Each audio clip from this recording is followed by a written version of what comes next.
Maurizio, welcome.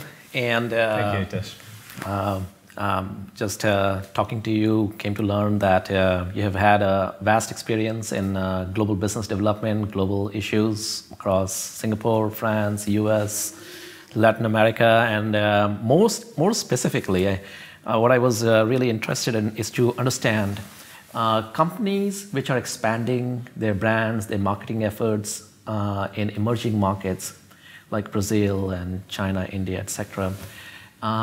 What are some things would you advise from your experience of global mergers, global acquisitions, global market entry, marketing?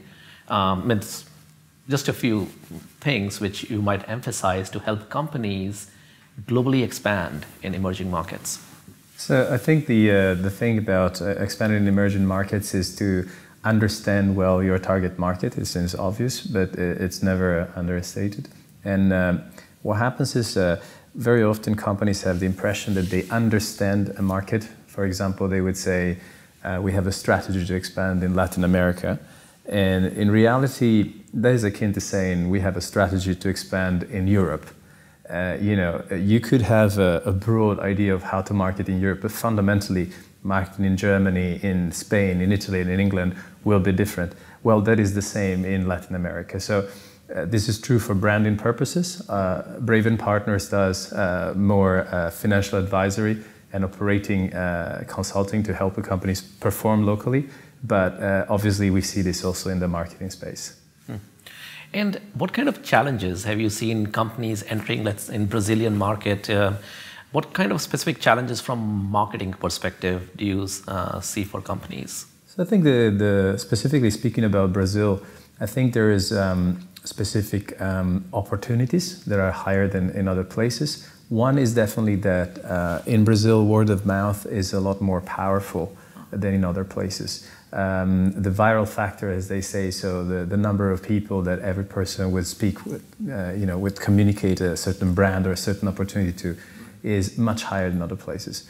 If you think of Twitter or Facebook, Brazil was not on board either of the two platforms in 2010, and then suddenly in 2011, some people started using them, and in the space of 4 or 5 months, Brazil was the second largest nation in the world on both of these platforms. And this is not because they marketed more online, it's simply because people start talking to other people. Brazilians are incredibly social. So this is the upside, I think. And then the challenge is, and recently Gleisi Oliveira was speaking about it in our panel, is, as a European or as an American, you are used to having a relatively homogeneous middle class. So you're thinking we're marketing to the middle class, but in reality in Brazil, that middle class is made by a large part by people that have just recently entered the middle class, whose cultural references are different. And sometimes you may have an ad campaign, or you may have a whole communication campaign that centers around a symbol that would be known to everybody in your idea, like Charlie Chaplin or Pinocchio, Tarzan. But you may find that some of these people completely miss the reference. And so marketing to these people is a challenge.